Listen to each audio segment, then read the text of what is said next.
The Static Podcast is brought to you by the Hester Group, a law office with a 12-year proven track record of success. Now listen, if you've been involved in a serious car accident, you have injuries, your car is a wreck, you need to contact them because they can get you paid today. 314-652-4321. That's 314-652-4321. Tell them Staci Static sent you, but remember, the choice of an attorney is an important one and should not be based solely upon advertisement. Hey, welcome to the Static Podcast, and it is Little Homie Monday, and we got some nasty weather, but that's all right because the sunshine is with me today. I have Miss Miley. She's an R&B pop singer. She's been doing her thing for quite some time. I think you first got on my radar as a singer. Was it the McDonald's R&B Soul Search? Oh my God. What? Yeah. At the Loft. Yeah. 2009-ish. Yeah.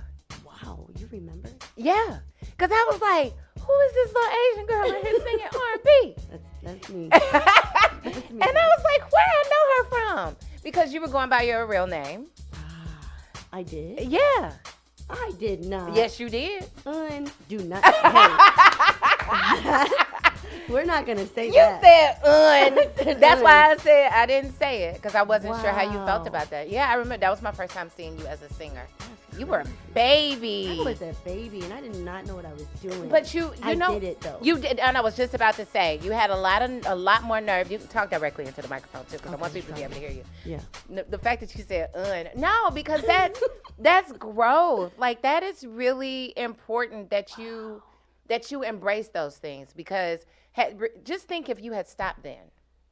Just think of how much you would not have been able to see yourself grow. For sure. From that point. So, no, celebrate all of that. Because I don't know, as a singer, if I would have been able to do that. You know what? I did that because a good friend of Wally's named Wes Ullman, he contacted me. Solo, we used to call him. Yes. And he said, hey, I think you should do this. Now, I didn't really know him. Yeah. I knew Wally and Coco. Yeah. So he was like, you should do this. It's an opportunity for you. And I was like, man.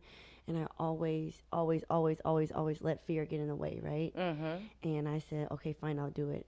And then sure enough, when I'm on stage and I'm seeing everyone at rehearsals, I was like, why I gotta be the only Asian on every single event that I do? Like, what the hell is wrong with me, right? Well, that's a part of my fear, because I'm like, okay, do I do this or do I not do this, right? Mm-hmm. And then I did it.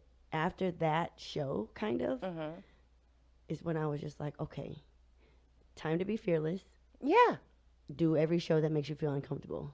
Because I've done every show that's made me feel very uncomfortable. Because, I mean, yeah, you were like, when you walked in the room, everybody's like, what's she about to do? You know, because I was a judge in the preliminary round. Yeah.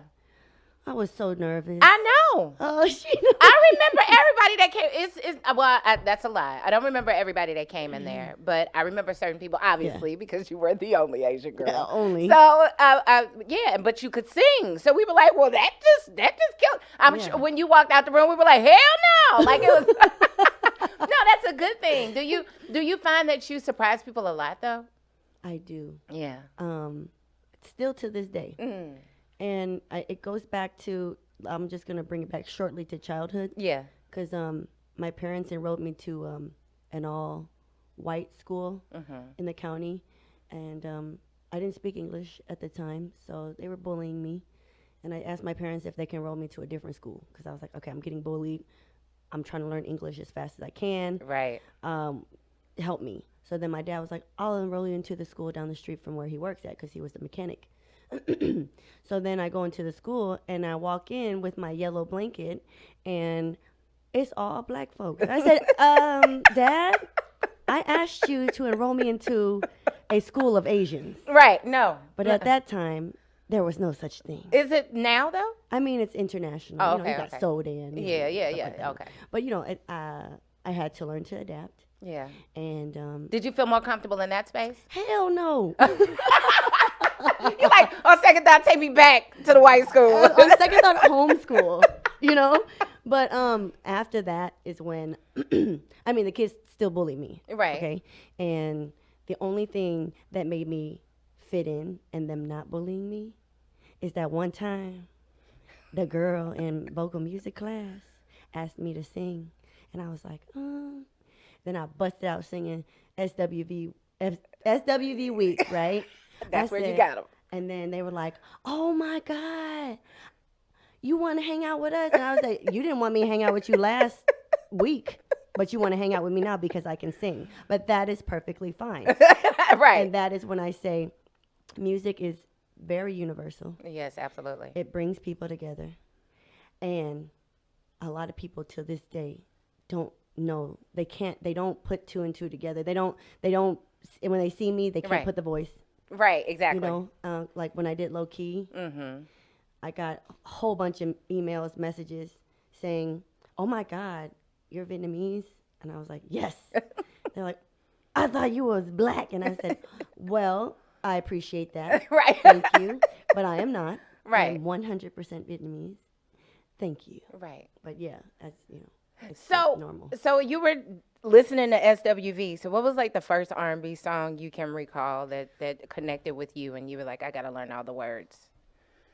I would say, so my brother was a huge influence. Okay. And my sister too, right? My brother was Are you the baby of the family? I'm the baby. Okay. So I'm the youngest of 3. Really? It's interesting, right? Yeah. You kind of get your way, but you don't. No, you don't. You do. But and you don't. But you're the fearless one too, generally. And you have to fight to be. Yeah.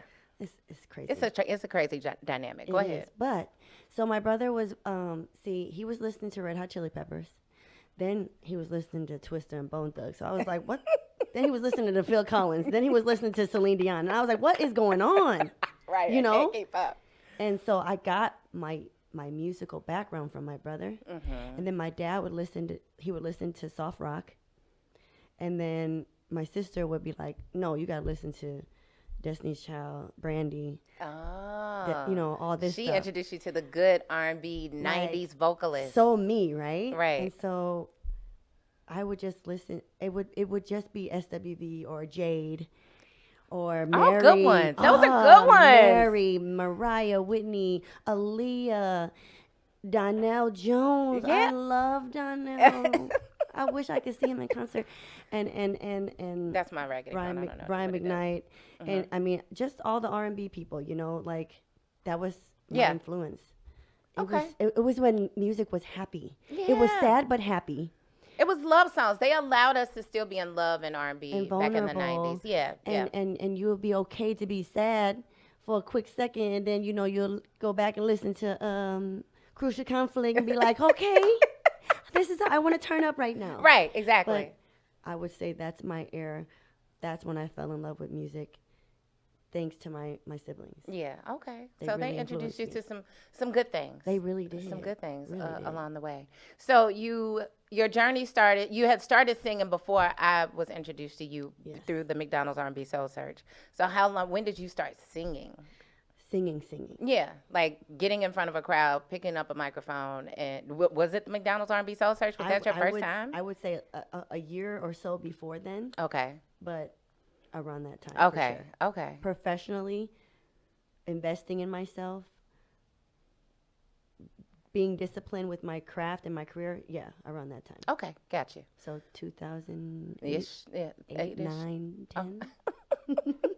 Up in there somewhere, because you've been doing your thing, and a lot of people are just like, okay. And if you're just now tuning in, this is My Lee. She's an R&B pop singer here in St. Louis.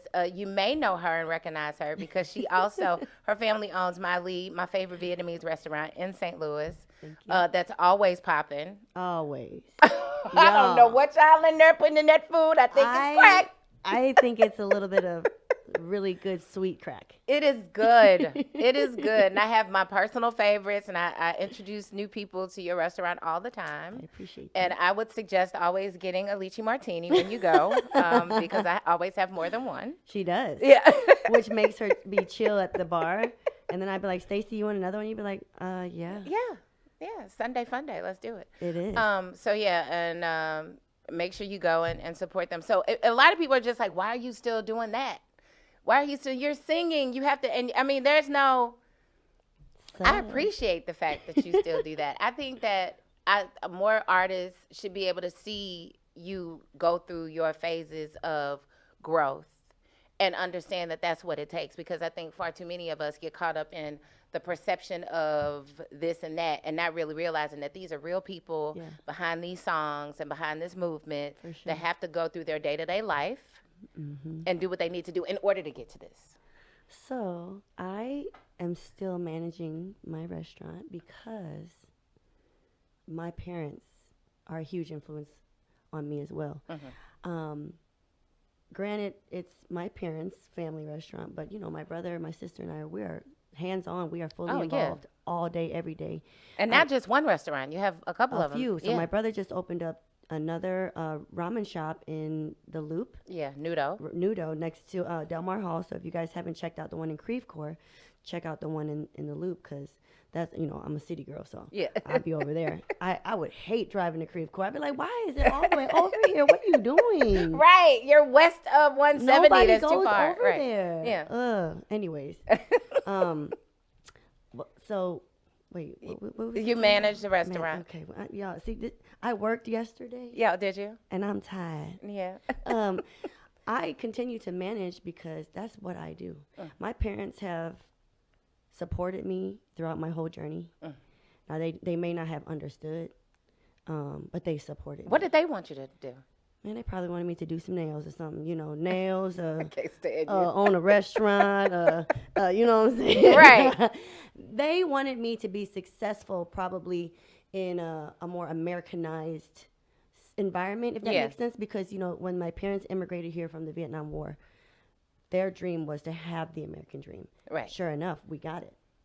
Absolutely. Sure enough, we were super blessed. And we had our journey before we even knew it, you know what I'm saying? Which was a great thing.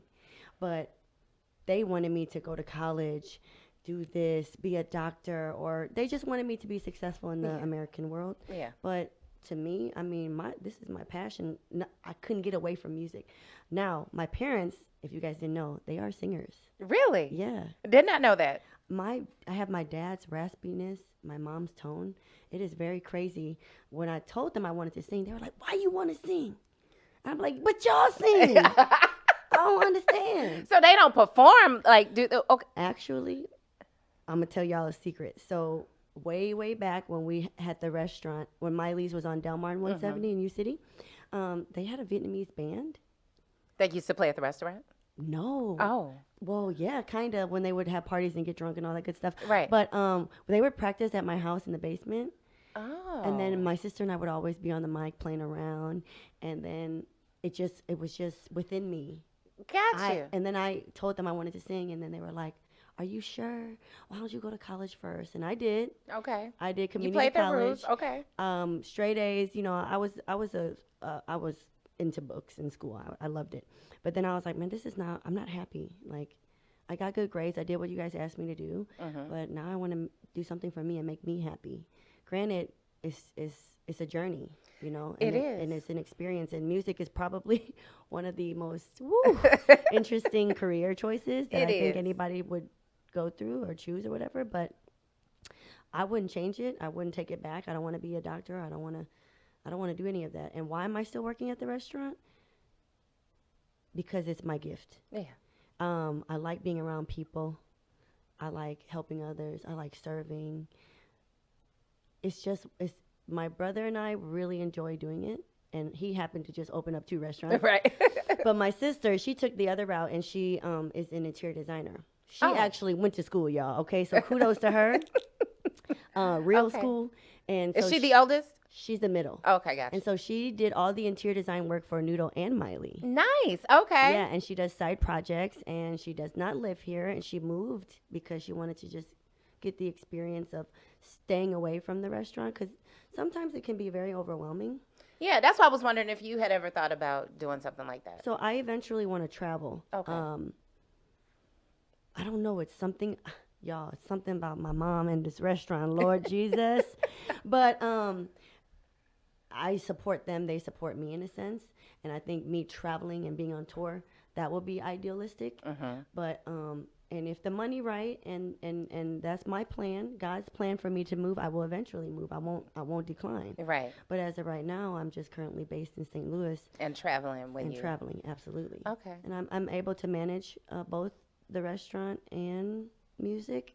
I have absolutely no idea how I'm doing it, to be honest with you. You're busy a lot. Like it took me a couple of weeks to get you here. Yeah, I don't have a personal life for real. I have a music and business life. Now I don't know how I feel about that. That was just about to say, honey, you're too young to have it like that. Well, you know what? You're supposed to grind it out. I do agree with that. But I am slowly but surely trying to enjoy every single. I want to do something for myself every week. Yeah. And make me happy, because all I do is work for or manage the restaurant and then do stuff musically. Even though it makes me happy, yes, but I don't do anything for myself. Like go to a movie. Or just go on vacation. Last movie I saw was Jumanji in 1990. Stop playing. The one with Robin Williams. Was he in Jumanji? He was. Okay. That's the last movie I saw, guys. That's just kidding. No. Okay, it's time for you to get your life right. Time for you to get to. Okay, so let's go into your life, and you said that you're sharing more of your personal life via YouTube. I am. I'm a vlogger now. Oh, a vlogger. So how did they find you on YouTube? Where's your YouTube? You guys can find me on YouTube at Miley Music. That's MAILEE Music. Okay. And every week I post up a video. So last week I posted up a video of a cover that I sang, and then the week before then I did like 20 things about Miley, and then the other one was 10 things Miley likes about men. Something just, I was talking about how I don't like crusty toes. What you say your YouTube channel was called? Right, Ed trying to throw his name in the ad over there. Really, he got a haircut. He feeling himself today. I did the Popeyes and Chick-fil-A challenge. Oh, you did? Okay. And I was talking about how the bag was real trash, which Popeyes, they was like, here you go, versus Chick-fil-A. They're like, thank you, have a good day. Well, yeah. And I was just telling them my experience, which I thought was really Which funny. one is the better sandwich to you as a food person? Popeyes, it was fire.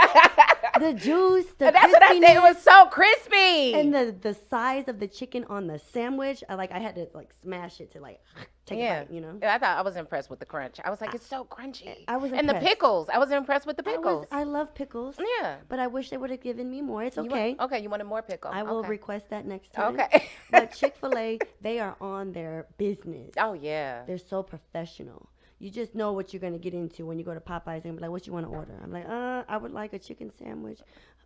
2, 5, pull around. And then you'd be like, or you may order something and be like, we add a unsweetened tea. Right? Huh? And you'd be like, why? It's only 1 o'clock. Y'all just didn't make it because it don't sell over here, so we don't make it. They came to work to not work. Yeah.